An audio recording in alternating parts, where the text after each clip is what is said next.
Hi everyone, welcome back to Notion Press at the New Delhi World Book Fair 2025. I'm here with Miss Minova, author of Living Without Him. So, what inspired you to write this book? So I think the book is about my journey with loss of some of the people very close to my life, and it was not like one moment that I decided I wanted to write this book. It was more like I had a lot of stuff to deal with, my grief, the anger, and all the other emotions. And I think I found writing as a way to process those emotions. Yeah, so that really helped me because I'm an introvert. I don't have a really big friend group to like vent a lot of it out, which is another way of doing it. And writing really helped me process, and that was the whole process. So, who is this book mainly for? It's for all the people who have at some point in life gone through some sort of loss and are dealing with grief, because see, grief is a very complex emotion, and all of us go through it at one or the other point in their life,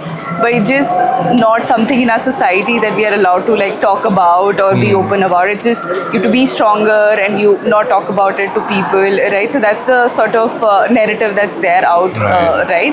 So while I was going through my journey, I got a chance to read through a lot of such books that people had written about their own experiences. Right.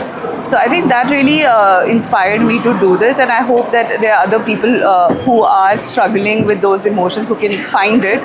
What's one thing that somebody who reads this book can take away from it? One important thing.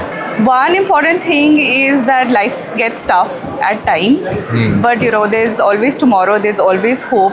There is time is a big healer, and there's a lot. You might be in a very tough situation right now, but there's always a better tomorrow, and you need to keep striving to get that better tomorrow. Wow, wonderful. Yeah. So that's Living Without Him by Miss Minova. Thank you so much for coming here. Thank you. That was a wonderful interview. Thank you.